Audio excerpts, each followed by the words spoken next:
Hello friends, welcome back to my channel. दोस्तों, आज की वीडियो में हम NIOS से रिलेटेड के बारे में बात करेंगे। तो देखिए दोस्तों, एक न्यू अपडेट आई है जिसमें सुप्रीम कोर्ट का फैसला आया है कि जिन बच्चों ने NIOS से DLED कर रखा है उन्हें PRT में मौका नहीं दिया जाएगा, यानी वो PRT में एलिजिबल नहीं होंगे। चलिए दोस्तों, जानते हैं आज की पूरी जानकारी क्या है। दोस्तों, अगर आप हमारे चैनल पर नए हैं, आपने अभी तक हमारे चैनल को सब्सक्राइब नहीं किया है तो प्लीज दोस्तों चैनल को सब्सक्राइब कर लीजिएगा। तो चलिए देखते हैं आज की क्या अपडेट है।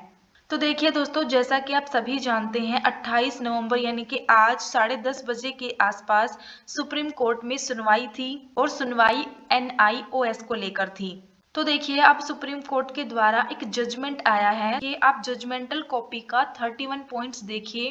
वहां पर कहा गया है, we find that the high court of Patna has totally erred into giving effect to the stand of NCTE. As a matter of fact, we fail to understand as to why NCTE did not challenge the said order when it specific stand that the said 18-month course was only foreign service candidate and not applicable to fresh one was rejected by the High Court. We also fail to understand as to why wide communication date 6 January. तो देखिए, इसमें इन्होंने कहा है कि हम ये समझ नहीं पा रहे हैं कि पटना हाई कोर्ट ने इसे एक्सेप्ट क्यों किया था, क्योंकि यह कोर्स 18 मंथ का है और यह केवल उन स्टूडेंट के लिए है जो ऑलरेडी सर्विस में लगे हुए हैं।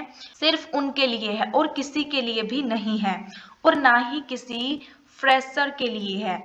तो देखिए, यह समझ नहीं पा रहे हैं कि पटना हाई कोर्ट ने इसे रिजेक्ट क्यों नहीं किया है और साथ ही साथ NCTE ने इसे क्यों चैलेंज नहीं किया है। तो ये बात ये समझ नहीं पा रहे हैं। तो देखिए, जो 6 जनवरी को सुनवाई हुई थी उसमें पूरी तरह से इसे रद्द कर दिया गया है। साथ ही साथ Uttarakhand at Nainital is cost and set aside.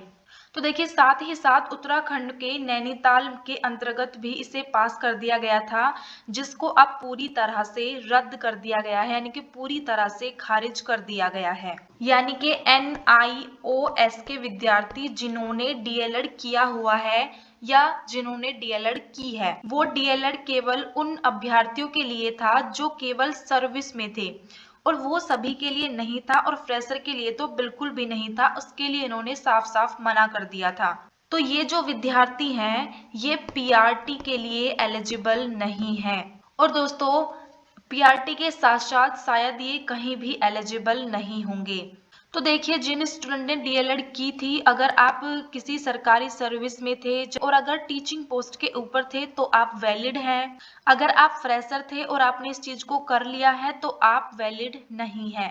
तो देखिए, जहां पहले BEd वालों को PRT से बाहर किया गया था, अब NIOS वालों को भी PRT से बाहर कर दिया गया है। देखिए, सुप्रीम कोर्ट का ये जजमेंट आया है कि जिन स्टूडेंट ने NIOS से DLED कर रखा है वो PRT में एलिजिबल नहीं होंगे।